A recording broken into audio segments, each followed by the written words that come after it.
The Ermengarde Mansion. It was built for Lord William and Lady Elizabeth Ermengarde of Luxbourne, humble ambassadors of peace and beloved by their people. Both were well known for their compassion and generosity, never failing to extend a helping hand to anyone in need. Under their influence and wealth, what was once a small sleeping village grew to a prosperous and bustling town. However, the seasons of joy eventually ended when the good nobles perished at the hands of a great plague. Their riches and legacy were henceforth passed on to their only child, Lady Charlotte Ermengarde. The mansion has stood since the 1620s, a witness to a very long history of joy and pain. Lady Charlotte committed suicide. The great house was eventually left uninhabited. After that is when it began.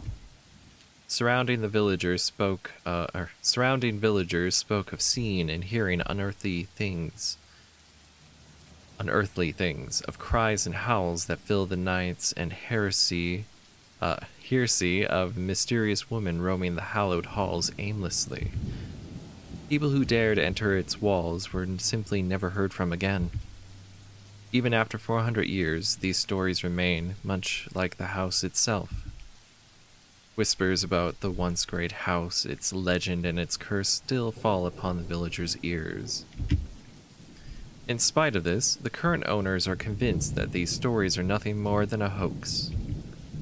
With little regard for the truth, they had Briar Realty Corporation place the property back on sale. Like Pandora's box, the secrets that lie inside await to be discovered by brave souls. No matter what happens, take care not to be consumed by the curse. Good luck. Isabella. Hello? Isabella? Are you there? Where are you? A familiar jittery voice comes from the other end. Oh, hey Rose. I'm at St. Goretti High. What's the matter? What do you mean, what's the matter? It's the mansion, silly. I'm here and you're late. Jeez, we're on shift together. You promised. Oh my god, please don't tell me you forgot. You were planning on leaving me to check this place out on my own, weren't you? You chickened out. Calm down. You know I take my promises seriously. I'd like to believe that. So hurry up and get here. This place is huge. A bit too quiet since no one's lived here since, like, forever, but beautiful nonetheless. Why are you so surprised? This isn't the first time you've been there. I know. I just wish I could live in a place like this. It really takes my breath away. Yeah, well, I wouldn't be so sure about that. Not after the rumors that say it's haunted. Jeez, never mind those rumors. Ghosts aren't real after all. And even if they are, which they are not, they can't do anything. They're nothing but spirits. You don't know that. They might be listening or watching right now, and they might not be happy with you enough to curse you. No offense, sweetie, but that's a bit of a stretch. Believe it or not, it's better to be careful. Right. You know, not every property we sell will end up with a dead body stuffed in a sofa. That's happened before? And I think that mansion is where we'll likely find another one. I can feel it. Yes. That was one time, Isabella. Loosen up. God, so how does no one notice that there's a corpse stuffed in a couch? Wait, just get here ASAP, please. I'm getting bored being here on my own. Fine. Let me just finish up here. I'll be right there soon. Okay, see you. Bye. She hangs up before I can respond. Rose, still charming as ever. Who was that? I look up from my phone to see Rebecca, giving me a questioning look. Oh, that? It's just Rose. Rose? The one you said who trained you for your job back when you started? Why does this have jiggle physics? That is quite amusing. You're working together again? Just for this property. We've been scoping out that big mansion down Anselm Village after the renovations. Today's sort of its grand opening to the public. The RC wants to give it one last check before we let potential buyers tour it this afternoon. Oh wait, mansion? That big spooky one you've been telling everyone about? What is she gonna grab? I'm alarmed by her alarmedness. Didn't you keep saying how it just gave you the creeps? You actually went there? And you're going back? Oh my god. Well, I did promise Rose I wouldn't ditch her. And besides, a job is a job. Gotta do what you gotta do to make a living. Every excuse to do terrible or questionable things. As soon as those words leave my mouth, Becca lets out a soft chuckle. What's so funny? Nothing. It's just that I didn't expect you to say that. Coming from you, it sounds so out of character. Jiggle, jiggle. I mean, no offense, but you've been freaking out about the place being creepy ever since you got assigned to it. Cursed rumors and all. I honestly thought you'd back out. Not all the time. I could really use a huge amount of cash right now, and this is just the fastest way to get it. Plus, listen to this. Briar Realty wants it sold as soon as possible, and the agent who lands the deal is going to get a huge bonus. They never give bonuses like that. Getting that would make life so much easier. They're desperate, I'm desperate, it's perfect. A sympathetic look crosses her face. You know, if you're really in urgent need of money, you could have just asked me. Oh, don't borrow from friends. Or Ashton. Whoever that is. We can always let you borrow, and you can pay us back whenever. I have to keep myself from groaning out loud. In the years I've known her, I can already tell what to expect when she has that expression. Becca! I've noticed that you've been living off instant noodles these past few weeks. She crosses her arms and grimaces at the thought. Her voice slightly rises as she begins to scold me. Instantly, I'm reminded why Becca excels at teaching boisterous teenagers. It's not the bounciness, maybe? Just a thought. Stop eating junk. They're cheap, but they're not good for you. You'll definitely end up in the hospital if you keep at it. I'd die from malnutrition. There's a student who did that from eating 2 years of ramen noodles. Here we go again. Hey! I eat other things too. We got a status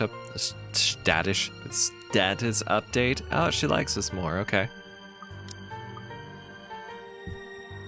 I fold my arms across my chest, mimicking her posture and giving her the best frown I can muster.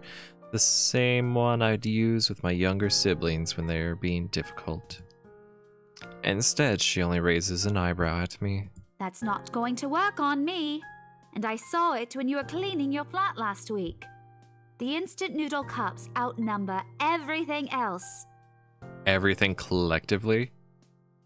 What are you doing? Are you building an instant noodle cup fortress? You're just exaggerating. Did you even see what's in my cupboard yet? I'm not just living on instant noodles alone. I've got canned beans, peas, tuna, ham, and even hamburgers in there. Hey, toss that in. You got, I don't know, you got instant noodles with canned beans, peas, tuna, and ham. Becca's wrinkling her nose by the time I get to the end of the small list. She even went a little green on the last one. I would have laughed a little at that if I didn't know it would only lead to more reprimands from her. Aren't those the same ones you won from the grocer's raffle more than a year ago? Oh, come on, Isabella. Oh, I sincerely hope you're checking the date stamps on those things before eating them. I don't want a repeat of last year. In any case, those are still not exactly healthier choices, Belle. She shakes her head, possibly laughing at some funny, distant memory, all the while jiggling. When she looks up, I immediately brace myself for the jiggles. More words from her. Sometimes it's just better to let Becca talk until she's out of things to say. And when she turns her attention back to me, there's only warmth in her smile. What am I going to do with you? Jiggle at her. She says no more to herself than me. Or she says this more to herself than me, her voice shifting to something kinder, even motherly, if I'm looking for the exact word. I hope you know that it's impossible not to worry about you when you're like this. You don't have to keep eating the same thing. I gotta turn down that music. That is... Oh, I can't turn down the music. Background. Oh, that's background music. I already told you before. You're always free to reheat food in my fridge. Thanks, Becca. I really appreciate it, but you don't need to keep babying me. You've been taking care of me since after I moved here. You have to take a break sometime. And before you ask again, no. You know I'm not a fan of borrowing money. Smart girl. And I'm not going to ask you to give me what you earned hard for yourself. You and your pride. But suit yourself. The offer stays on the table, though. I nod in response, if only to get her to drop the topic. But I'm pretty certain I will never take that offer. Ever. It has nothing to do with pride. I've simply seen plenty of times how friendships can take a turn for the worse just because of a few unpaid debts. I don't want something like that to happen between me and Becca. We may argue about a lot of small, petty things, but she already feels like a real sister to me. I don't want to lose that friendship over something so trivial. Becca's movements, when she takes a quick glance at something behind me, snaps me out of my thoughts. Well, enough chit-chat. Lunch is ending, and my students will be back any minute. We can catch up later. Good luck with your clients. You better treat us to lunch or something if you get that sale. You bet! With a small smile, she returns to her desk and begins sifting through the pages of a rather thick history book. She's probably working on next week's lesson plan. Or trying, at least. Why does she look worried? Her eyes are distant and she doesn't seem too attentive to whatever is on the page. Why are her hands up? It's distressing me.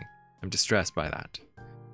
As if she heard my thoughts, Becca starts coughing heavily. Her hand hastily goes to her mouth to stifle the sounds. This is precisely why I followed her here. For someone who makes a habit out of worrying about other people, Becca sure forgets how to take care of herself. Hey, you sure you can manage on your own? I mean, you're still a bit feverish. Hush, dear. Don't you worry about me. Seriously, take a fever seriously. I've seen what happens when people don't take fever seriously. I'll just drink some medicine and I'll be right as rain. Codeine? Do not just drink codeine. Gods, Becca. I level her with a flat look. She has had a cold for a couple of days now, something about the strange weather not agreeing with her lately. That's no big deal. Couple of days, NBD. And despite my advice to take the week off and rest, I found her apartment empty when I dropped by this morning. She even left the medicine her doctor prescribed. What doctor will prescribe medicine if you're sick for 2 days? I have gone in after being sick for like a week and a half, and they sent me home saying, nope, we're not going to give you anything. Come back in another 2 weeks if you're still sick. And they still charge me the office visit. Look who's being stubborn now. You shouldn't even be working right now. Seriously, you big baby. I'll be fine. For now, just go to work and stop making that Rose girl wait for you. I just realized that it feeds into the whole expectation that doctors should prescribe you something just because you go there. I'll call you if I still feel bad, and you can come pick me up if it makes you feel any better.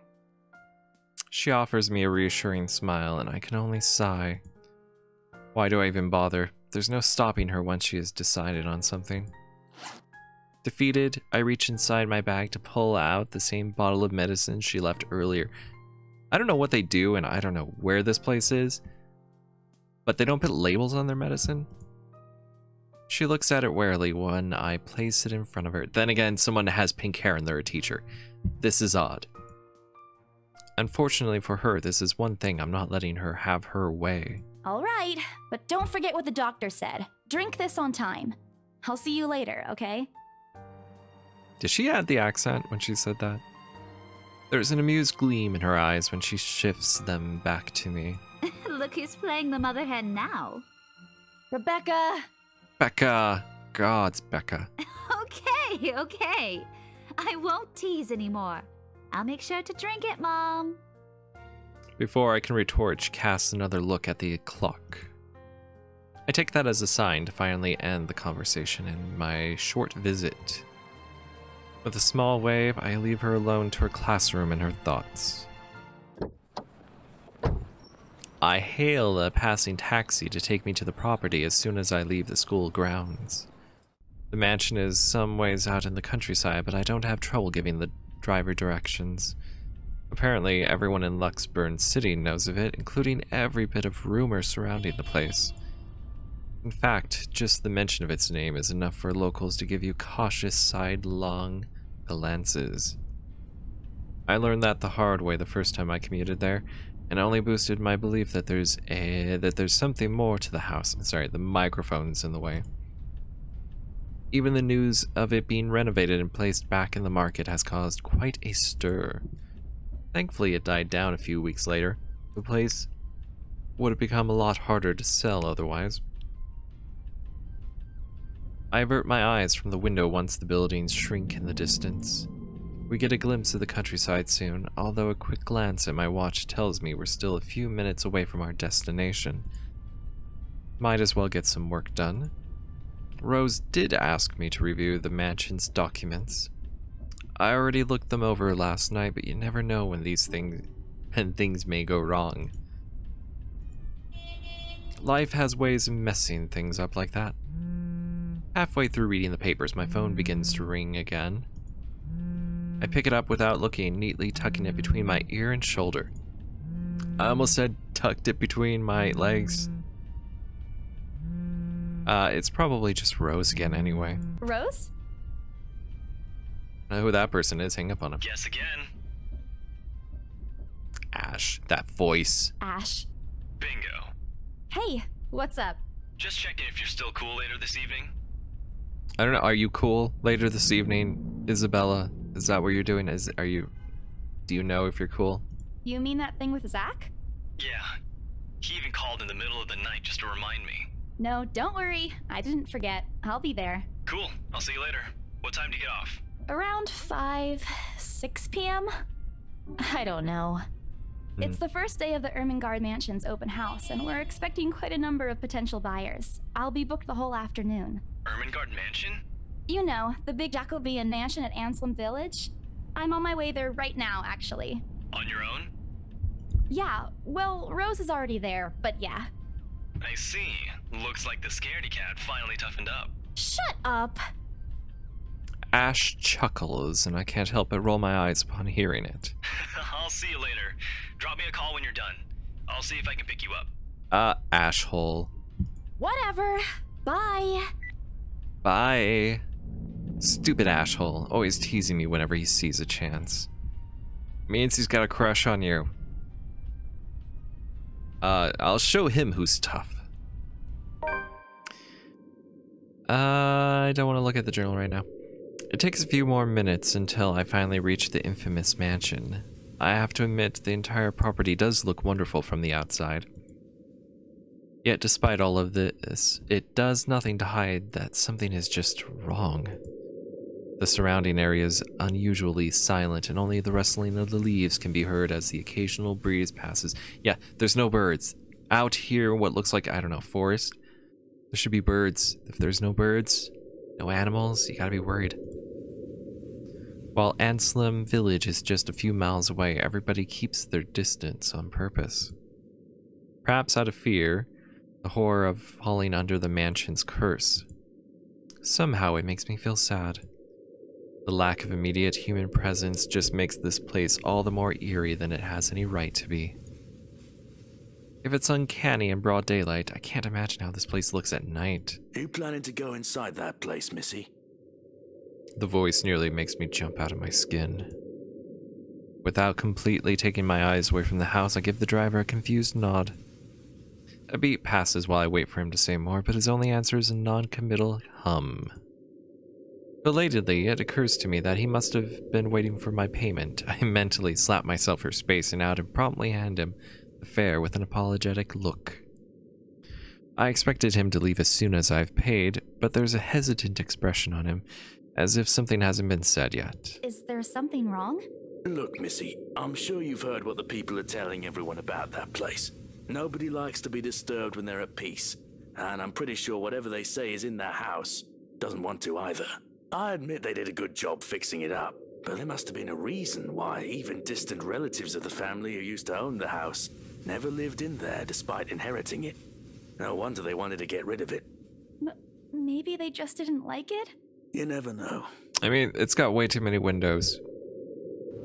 He drives off after what he said has left a foreboding feeling in my gut. I breathe out a heavy sigh as I approach the house. After hearing enough of the rumors, I should have expected the conversation to take that turn. But I'm already here. Backing out is completely out of the question. It's not like I have a choice anyway. If I want to get that bonus and commission one way or another, I've got to sell this property.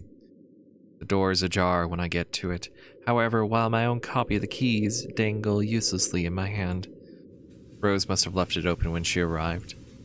That's weird. We may be the only people here this early, but I've never known her as someone careless. Alright. Looks interesting. Awesome stained glass window, I suppose. Although it has a bit of a weird tendency to brighten and darken. That's a little... Entering what greets me inside leaves me gaping. Gaping. That's what they chose. Gaping. Entering what greets me inside leaves me gaping. Sorry. That is... Okay. They've cleaned every corner, waxed the floor, dusted the antique, searched every nook, cranny, and crevice, and made it spick and span. All for the sake of making the mansion more enticing to the modern-day lords and ladies. But no matter how hard they try, the mansion still looks as soulless as ever, as though it's going to eat you alive. Hang on, I need water. I'm not used to talking this much.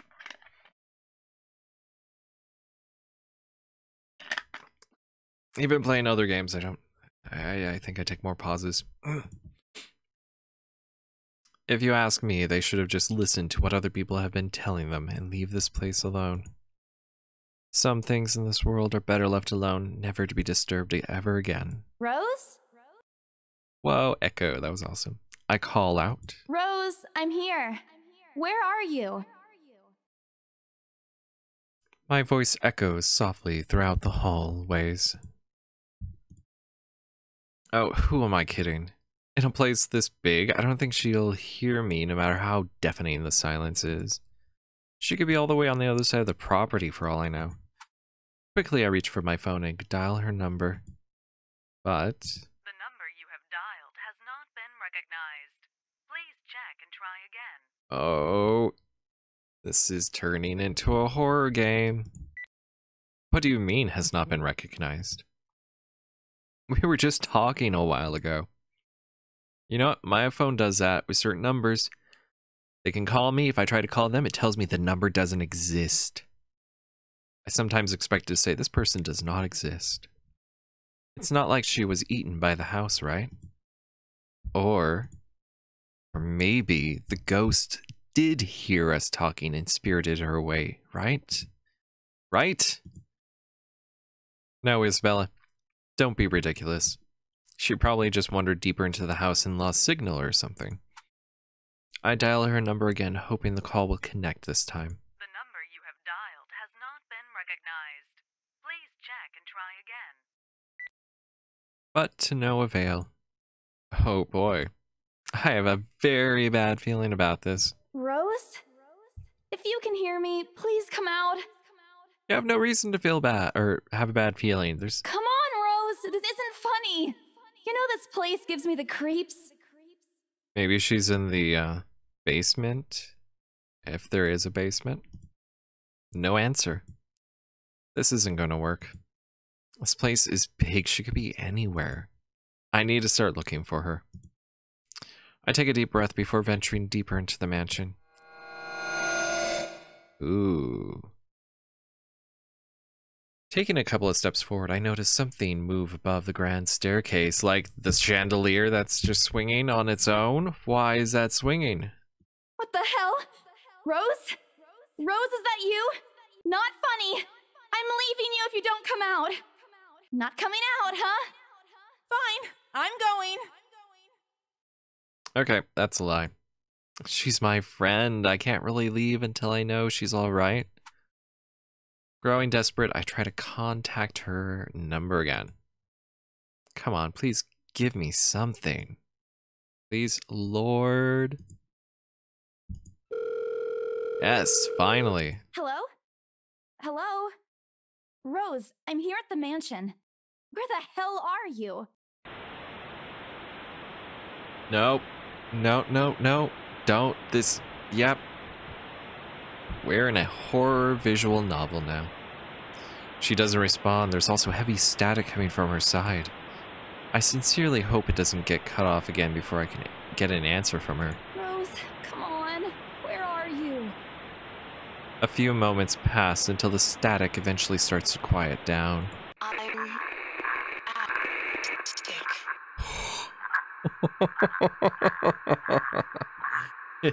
If a basement is not creepy, then an attic is definitely also creepy.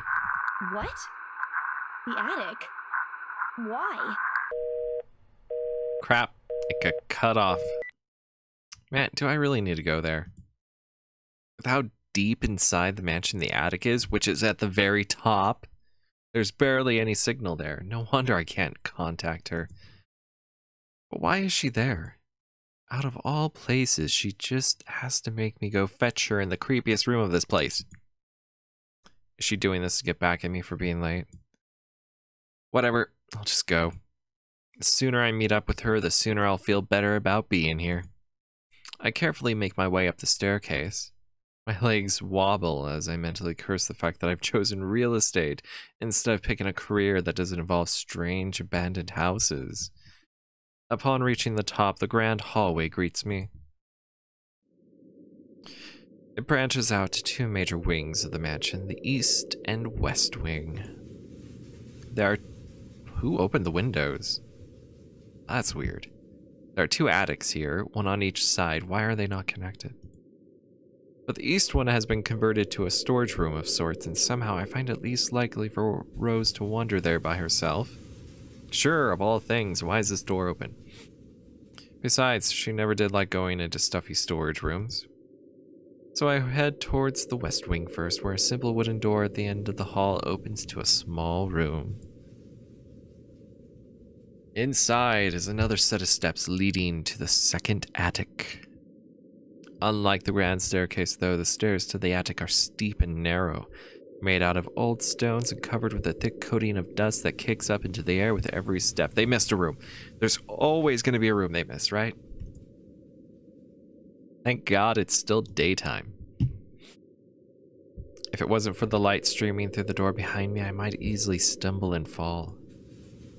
But with how old this place is, there are no light fixtures to illuminate the cramped passage up. Why they didn't bother to add one here when they renovated escapes me. Sheesh, they did it with the rest of the house. Okay. I don't know who's opening, closing doors. Not that one. I heard a door open and close. My house. Okay. A small bedroom welcomes me at the end. Oh, you know shit's gonna go down in here. Listen to that background noise. It looks exactly as it did since the last time I've been here, full of dust, worn out, and faded by time. Odd. I thought they cleaned everything. Did the crew miss this room? For some reason, talking too much gives me a stuffy nose. I don't know what's up with that. Cleanliness is the least of my concerns right now. The more pressing matter is Rose. She's not here. Was I dreaming when I talked to her a while ago? Did I mishear her? There is a second attic after all. Just leave and go to that other one. There's a hole in the floor. Come on. No. Couldn't have been a dream. After all, the creepy ambience of this estate is doing such a remarkable job of making sure I stay alert and awake. And I'm sure she said she's here. Is this a prank? Or maybe that phone call was Rose's last message to me before the curse got her? Ugh, shut up, brain. You are not helping. Don't make this scarier than it already is. If she's not here, then where is she? Ah! Wow, that got you and me both, Isabella. The hell was that? I mean, a door closed somewhere. That's it. I can't do this anymore. I'm leaving. We must have angered the spirits living here. I knew disturbing this mansion was a bad idea right from the very start. Nobody listened. Be effing realistic, they said. They think I'm cuckoo because I believe in curses and ghosts and all that. Me and my outlandish backwater country beliefs. I've always strived to be a model employee, but not this time. No. I'm turning back for the sake of my sanity. Briar Realty can find another agent who is more effing realistic to tour people around this haunted house. Before leaving, I take one last look at the gloomy old room. Oh, now that's a bad idea. Just to check. Huh? What's this? My worries about Rose's whereabouts must have caused me to miss it when I first entered the room. But there's clearly something on the floor. It looks like a finger. A letter? A letter, I'm sorry. Lying on the ground just a couple of inches away from my feet. Out of sheer curiosity, I lean down and pick it up. Strange. There's gonna be something underneath the bed, isn't it? I don't recall seeing this the last time I was here. A few days back, me and a few other agents inspected the mansion to prepare for today. I had been the last to look inside the attic and leave, and this certainly hadn't been here before. Someone must have left it in this room since then. Did Rose leave this for me? Was she here a while ago? I couldn't have missed her though, could I?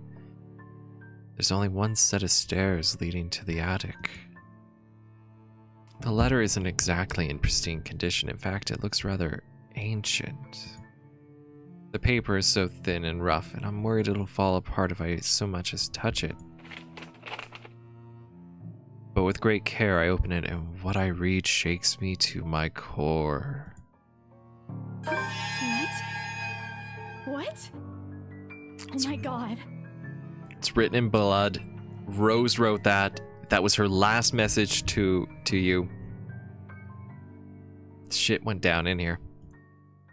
Nothing but the words "help me" fills the page, all of it seemingly written with a crimson shaded pen. Nope, that's blood. Or blood. I gulp. The same phrase just goes on and on until... Send this to 5 people or else. Oh my god, it's a chain letter. It's a literal letter. Chain letter. I remember those stupid emails, just getting it from random people. I didn't know who they were. I didn't even recognize the email. How they got my email, I don't know. But get these stupid emails about do this, otherwise bad shit's gonna happen to you. Send this to 5 people or else. Or else what? Turn it around. Or else what? Gods, Isabella, you must have been one of those people sending out those chain letters. As quickly as I can, I scan the back of the paper and peek into the envelope to make sure I'm not missing out on a second page. There's nothing. No. Oh, please, no. My hands tremble as the dread creeps over me. The room is suddenly getting colder, which is a sign of a spirit, right? I need to get out of here. Folding the paper in half, the sight that greets me next has me frozen on the spot. Damn it. Oh, that looks like advanced rot. I don't actually know what advanced rot looks like, but there's no toenails. Toenails are missing. The flesh is purple. There's exposed muscle and bone and... hopefully that's not Rose, but who else would it be? Folding the paper. Oh, wait. A pair of blood-soaked feet enters my field of vision, covered in gaping wounds, with skin eaten away to reveal flesh, bone, and all manner of things one isn't meant to see. It's too much. All of it is too much. I want to cry, call for help, but the words catch my throat. Even my feet won't move, completely paralyzed out of terror. Lord, please help me. Whoever this lord is you're talking about is not going to help you, but I'm here. I'm here, Isabella. I'm here for you. And you know what, Isabella? Don't pray. Just be brave. Look up. Look it in the eyes, right? Maybe that'll scare it away. I need to face it. I suddenly regret it now. Maybe closing the eyes would have been better. Whatever these feet belong to, I need to face it. And if I'm gonna die, if they're gonna kill me, at least I'll know what my killer looks like. Cold comfort. So, with a deep breath, I summon every ounce of courage I have left in me and shift my gaze upwards.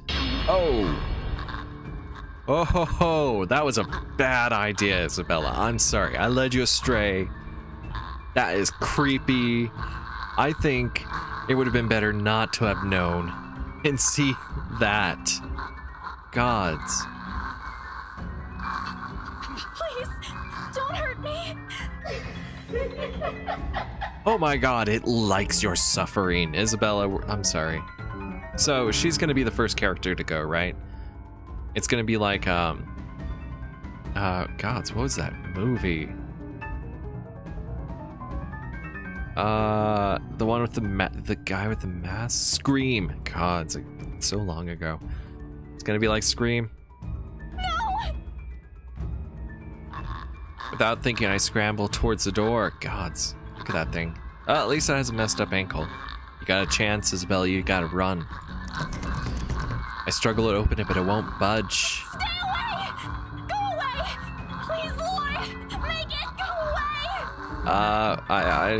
I don't know who this lord is, but I can't really. Maybe I could do something. Why now? Why won't it open now? My heart sinks as reality dawns in. Why is there? My goodness. This place got messed up real quick. I'm locked in with that thing. Let me out! Let me out! Lord, please, let me out! Who is this lord you speak of? Lord Ermengarde? I don't know. It slowly approaches me as I wrench the doorknob violently back and forth. Oh my god, I gotta press C? Haha, no. Oh, that's getting close. Yes. Oh my goodness.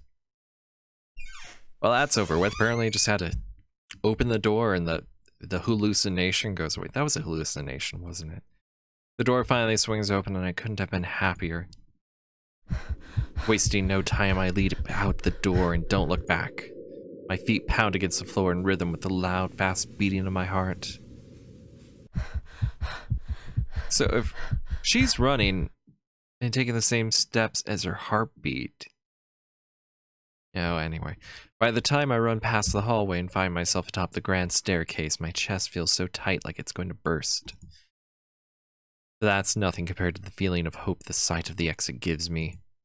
Oh, she's gonna get so close, so very close, and then she dies. Racing down the stairs, a breathy laugh escapes me and my shoe slips and I find myself falling until my back hits the ground and pain racks my body. Sorry, Isabella.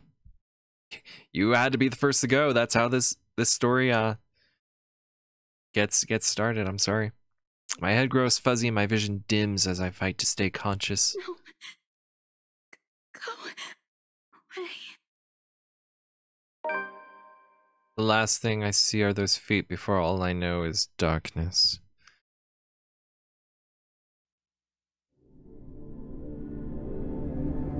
And so it begins.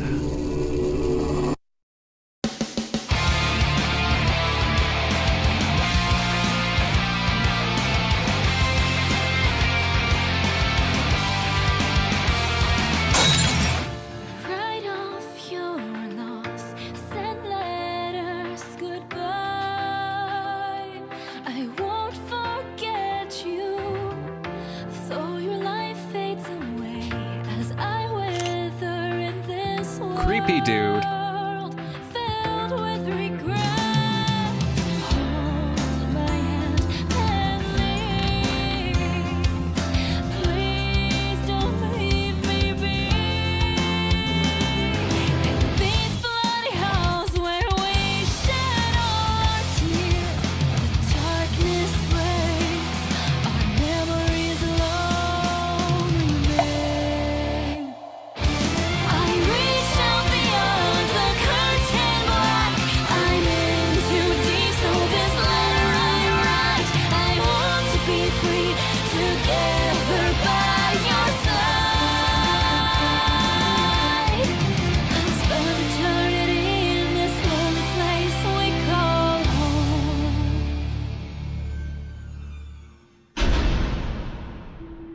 Dun dun dun.